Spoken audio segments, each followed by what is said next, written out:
മഞ്ഞുകാലമൊക്കെ ആയല്ലോ. ഇപ്പം നമ്മുടെ അടുത്തേക്ക് വരുന്ന പല പല കേസുകളിലും ഏറ്റവും കൂടുതൽ വരുന്ന നമ്മുടെ അപ്പർ റെസ്പിറേറ്ററി ട്രാക്റ്റിലെ കുറേ വിഷയങ്ങളാണ്. അതിൽ സാമാന്യം കൂടുതലായിട്ട് കാണപ്പെടുന്ന ഒരു അവസ്ഥയാണ് ടോൺസിലൈറ്റിസ്. നമുക്കെല്ലാവർക്കും അറിയാം, കൂടുതലും കുട്ടികളിലാണ് ഇത് കാണപ്പെടുന്നത്. തൊണ്ടയ്ക്കൊരു വേദനയായിരിക്കും ആദ്യത്തെ ഒരു സിംറ്റം. തൊണ്ടയ്ക്ക് വേദന വരുന്നു, ഭക്ഷണം ഇറക്കാൻ ബുദ്ധിമുട്ടുണ്ടാവുന്നു, കുഞ്ഞ് വല്ലാണ്ട് കരയുന്നു. നമ്മൾ വാ വിളിച്ച് നോക്കുമ്പോൾ തൊണ്ടയുടെ, അതായത് നമ്മുടെ നാക്കിൻ്റെ അങ്ങേ അറ്റത്ത് കുറുനാക്ക് എന്ന് പറയുന്ന ഒരു സംഭവത്തിൻ്റെ രണ്ട് സൈഡിലായിട്ട് വീങ്ങിയിരിക്കുന്ന രണ്ട് അവയവങ്ങളെ കാണാം. അതായത് ഒരു റെഡ് കളറിൽ, ചിലപ്പോൾ അതിൻ്റെ പുറത്ത് ഒരു മഞ്ഞ കോട്ടിങ് കാണും, ചിലപ്പോൾ അതിൻ്റെ പുറത്ത് ചെറിയ ചെറിയ വെള്ള സ്പോട്ട്സ് കാണും. അപ്പം ഇതാണ് ടോൺസിൽസ് എന്ന് പറഞ്ഞ ഗ്ലാൻസ്. അപ്പം നമ്മൾ ഈ കാണുന്ന ടോൺസിൽസ് മാത്രമല്ല കേട്ടോ, ഇത് കൂടാതെ നമുക്ക് പാലറ്റൈൻ ടോൺസിൽസ്, ലിംഗ്വൽ ടോൺസിൽസ്, അങ്ങനെ ഒരു സെറ്റ് ഓഫ് ടോൺസിൽസ് എന്ന് പറഞ്ഞ ഗ്ലാൻസ് നമ്മുടെ വായുടെ അപ്പർ റെസ്പിറേറ്ററി ട്രാക്ട്, അതായത് നമ്മൾ ഭക്ഷണം കഴിച്ചു കഴിഞ്ഞ് ഇതും നമ്മൾ ശ്വസിക്കുന്ന വായുവും കൂടെ എത്തിച്ചേരുന്ന ഒരു ഭാഗമുണ്ട്.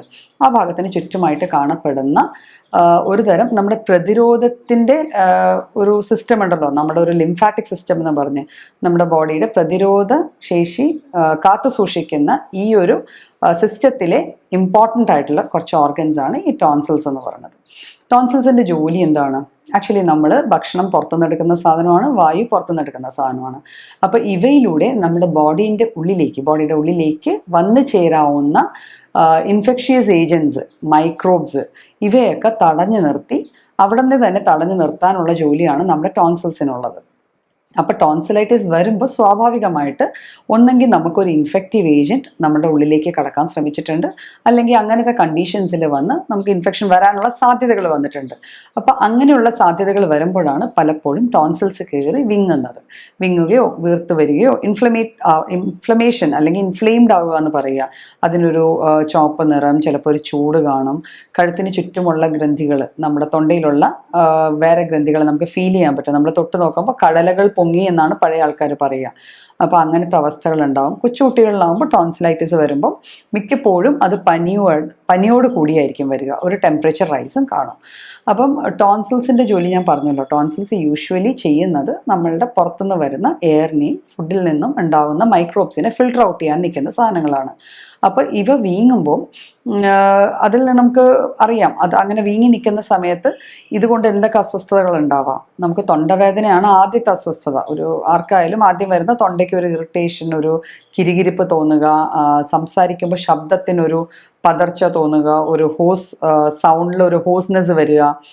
ചിലർക്ക് തൊണ്ടവേദന കൊണ്ട് സംസാരിക്കാൻ പറ്റാണ്ട് തന്നെ വരും. ഭക്ഷണം അല്ലെങ്കിൽ വെള്ളം ഇറക്കുമ്പം ഒരു അസ്വസ്ഥത ഫീൽ ചെയ്യുക. ഇപ്പോൾ കുട്ടികളിൽ സാധാരണ പറ്റുന്നത് എന്താണെന്ന് വെച്ചാൽ, ഈ തൊണ്ടവേദന വന്നു കഴിഞ്ഞാൽ കുട്ടികൾ ഭക്ഷണം കഴിക്കാണ്ടാവും. ഇതിറക്കുമ്പോൾ ഉള്ള വേദന ഓർത്ത് അവൾ ഫുഡ് പ്രോപ്പറായിട്ട് കഴിക്കാതെ അതിൻ്റെ ഭാഗമായിട്ട് ക്ഷീണവും ഡൾനെസ്സും ഒക്കെ വന്നു ചേരാവുന്നതേ ഉള്ളൂ. അപ്പം ഈ ഫാക്ടേഴ്സാണ് ടോൺസിലൈറ്റിസ് മെയിനായിട്ട്. സാധാരണഗതിയിൽ ടോൺസിലൈറ്റിസ് ഒരു വലിയ അസുഖമാണെന്ന് ചോദിച്ചാൽ അല്ലേ. നമ്മുടെ ആദ്യത്തെ ഫേസിൽ തന്നെ ടോൺസിലൈറ്റിസ് വരുമ്പോൾ നമ്മൾ സാധാരണ വീട്ടിൽ എന്ത് ചെയ്യും? ചെറു ചൂടുവെള്ളത്തിൽ ഇച്ചിരി ഉപ്പിട്ടിട്ട് ഗാർഗിൾ ചെയ്യാൻ പറയും, അല്ലേ, തൊണ്ടയിൽ കൊള്ളുക. അപ്പോൾ അങ്ങനെ ചെയ്യുമ്പോൾ ഐറ്റിസ് എന്ന് പറയുന്നത് ഇൻഫ്ലമേഷൻ ആണ്. അപ്പോൾ ആ ഇൻഫ്ലമേഷൻ കുറയ്ക്കാനായിട്ട് നമ്മളെ അത് സഹായിക്കും. പലപ്പോഴും ആ നീര് വീഴ്ച അല്ലെങ്കിൽ ആ വീക്കത്തെ കുറയ്ക്കാനായിട്ട് ഉപ്പ് ചേർത്ത് ചൂടുവെള്ളം കൊണ്ട് നമ്മൾ ഗാർഗിൾ ചെയ്യുകയോ അല്ലെങ്കിൽ തൊണ്ടയിൽ കൊള്ളുകയോ ചെയ്താൽ അതുകൊണ്ടൊരു ആശ്വാസം കിട്ടണമെന്നുണ്ട്. പിന്നെ തണുപ്പടിക്കാതിരിക്കാം. കൂടുതൽ തണുപ്പിലോട്ടുള്ള എക്സ്പോഷർ വരാതിരുന്നാലും നമുക്ക് ടോൺസിലൈറ്റിസിന് ഒരു പരിധി വരെ, ഒരളവ് വരെ വ്യത്യാസം വരാം. പിന്നെ സാധാരണഗതിയിൽ നമ്മളിങ്ങനെ എന്തെങ്കിലും വന്നു കഴിഞ്ഞാൽ അപ്പം തന്നെ ചെന്ന് മരുന്നുകൾ കഴിക്കുക, ഇതാണ് പതിവ്. പക്ഷേ ഒരു പ്രാവശ്യം ടോൺസിലൈറ്റിസ് വന്നു കഴിഞ്ഞാൽ പിന്നീട് അത് റെക്കറൻറ്റ് ചെയ്ത് വരുന്നില്ലെങ്കിൽ ഓക്കെ, അതിനെ നമ്മൾ അക്യൂട്ട് ടോൺസിലൈറ്റിസ് എന്ന് പറയും. ഒന്ന് വന്നു, നമ്മൾ മരുന്ന് കഴിച്ചു അല്ലെങ്കിൽ കഴിച്ചില്ല, ബാക്കി കാര്യങ്ങൾ നോക്കി, അതോടെ അത് ശരിയായി, ഓക്കെ. പക്ഷെ പലപ്പോഴും ഇതങ്ങനെയല്ല. ചില ആൾക്കാരിൽ ഇത് റെക്കറൻ്റ് ആയിട്ട് വരാൻ തുടങ്ങും. റെക്കറൻ്റ് എന്ന് പറയുമ്പോൾ ഒരു ചെറിയ കാരണം മതി, ഒരു ഗ്ലാസ് തണുത്ത വെള്ളം കുടിച്ചു അല്ലെങ്കിൽ ഒരു ഐസ്ക്രീം കഴിച്ചു. പൊതുവെ പിള്ളേരെ അങ്ങനെയാണ് പ്രസൻറ്റ് ചെയ്യുക. ഐസ്ക്രീം കഴിച്ചാൽ ടോൺസിലൈറ്റിസ് വരും. കുഞ്ഞുങ്ങൾക്ക് ഐസ്ക്രീം കഴിക്കാൻ പറ്റില്ല, അല്ലെങ്കിൽ തണുത്ത വെള്ളം കുടിക്കാൻ പറ്റുന്നില്ല, അല്ലെങ്കിൽ തണുത്ത കാറ്റ് കൊണ്ടു എവിടെയെങ്കിലും ഒരു യാത്ര പോയി, ഒന്ന് വെളുപ്പിനെ എഴുന്നേറ്റൊന്ന് പുറത്തേക്ക് ഇറങ്ങി. അപ്പോൾ ഇങ്ങനത്തെയൊക്കെ അവസ്ഥയിൽ ടോൺസിൽസ് ഇൻഫ്ലെയിംഡ് ആയിട്ട് പെയിൻ വരിക. അതിനെയാണ് നമ്മൾ റെക്കറൻറ്റ് ടോൺസിലൈറ്റിസ് എന്ന് പറയുക. അപ്പം ഇത് രണ്ടും കൂടാതെ വീണ്ടും ഒരു കാറ്റഗറി ഉണ്ട്, ക്രോണിക് ടോൺസിലൈറ്റിസ്. ക്രോണിക് ടോൺസിലൈറ്റിസ് ആണ് യൂഷ്വലി പലപ്പോഴും ശസ്ത്രക്രിയ വരെ എത്തിച്ചു നിൽക്കുന്ന ഒരു അവസ്ഥയാണ്. അവിടെ സംഭവിക്കുന്ന വേദന ഇത്രയും കാര്യമായിട്ട് ഇല്ലെങ്കിൽ പോലും ഓൾമോസ്റ്റ് എല്ലാ സമയവും ടോൺസിൽസ് ഇൻഫ്ലെയിംഡ് ആയിരിക്കും, ടോൺസിൽസ് വീങ്ങി തന്നെ ഇരിക്കും.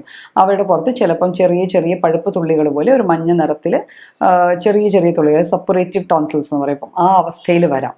അപ്പം അങ്ങനത്തെ അവസ്ഥകളൊക്കെ വന്നു കഴിഞ്ഞാൽ റെഗുലറായിട്ട് മരുന്ന് കഴിക്കുക. ഞാൻ പറഞ്ഞല്ലോ, ശസ്ത്രക്രിയ ചെയ്യുക, അങ്ങനെ ശസ്ത്രക്രിയ അതിൻ്റെ ഒരു മാനേജ്മെൻറ്റ് പാർട്ടായിരിക്കാം. പക്ഷേ ശസ്ത്രക്രിയ ചെയ്യുന്നതുകൊണ്ട് നമ്മൾ ഓർക്കേണ്ട ഒരേ ഒരു കാര്യം എന്ന് വെച്ചാൽ ടോൺസിലെക്ടമി ചെയ്യുന്നത് ഒരിക്കലും ക്യുറേറ്റീവ് അല്ല. നമ്മുടെ ശരീരത്തിലെ നമുക്ക് വേണ്ടി ഡിഫൻസ് മെക്കാനിസത്തിന് വേണ്ടി നിൽക്കുന്ന 2 ഗ്ലാൻസിനെയാണ് നമ്മൾ അവിടെ നിന്ന് എടുത്ത് കളയുന്നത്. അപ്പോൾ ടോൺസിലെക്ടമി ജനറലി അഡ്വൈസബിൾ അല്ല. പിന്നെ ചില ഗ്രേവ് കണ്ടീഷൻസിൽ പലരും അത് ചെയ്യാറുണ്ട്. അപ്പോൾ അത് ചെയ്യാതെ തന്നെ നമുക്ക് മരുന്നുകളുടെ സഹായത്തോടു കൂടിയും നമ്മുടെ ജനറൽ മാനേജ്മെൻറ്റ് പാർട്ട്, അതായത് നമ്മൾ ചെറു ചൂടുള്ള ഉപ്പുവെള്ളം കൊള്ളുക, ന്യൂട്രീഷ്യസ് ആയിട്ടുള്ള ഫുഡ് കഴിക്കുക, തണുപ്പടിക്കാതെ നോക്കുക, പുളിപ്പുള്ള ഭക്ഷണം ഒരിക്കലും ടോൺസിലൈറ്റിസ് ഉള്ള അവസ്ഥയിൽ കഴിക്കാൻ പാടില്ല. പലപ്പോഴും പലരും പനി വരുന്നു അല്ലെങ്കിൽ ടെമ്പറേച്ചർ വരുന്നു, അപ്പം കുഞ്ഞുങ്ങൾക്ക് കൊടുക്കുന്നത് ഓറഞ്ചസ് ആയിരിക്കും, നാരങ്ങ വെള്ളമായിരിക്കും, എന്തെങ്കിലും കഴിച്ചോട്ടെ എന്ന് വിചാരിച്ചിട്ട്. പക്ഷേ ഈ പുളിപ്പുള്ള ഭക്ഷണം നമ്മൾ കഴിച്ചു കഴിയുമ്പം ഉണ്ടാകുമ്പോഴെന്ന് വെച്ചാൽ ചുറ്റുമുള്ള ഗ്ലാൻസിൽ നിന്ന് സെക്രീഷൻസ് കൂടും. അപ്പോൾ വീണ്ടും കൺജഷൻ വന്നിട്ട് നമുക്ക് ബുദ്ധിമുട്ടുകൾ കൂടും. അപ്പം ആ ഭക്ഷണം ആ തൽക്കാലത്തേക്ക്, ആ ഒരു സമയത്തേക്ക് കഴിക്കാതിരിക്കുന്നതായിരിക്കും നല്ലത്. ചൂടുള്ള ഭക്ഷണം മാത്രം കഴിക്കുക. പിന്നെ മരുന്നുകളുടെയും കൂടെ സഹായത്തോടെ നമുക്ക് ടോൺസിലൈറ്റിസ് അത്യാവശ്യം നല്ല രീതിയിൽ മാനേജ് ചെയ്യാൻ പറ്റുന്ന ഒരു അക്യൂട്ട് കണ്ടീഷനാണ്.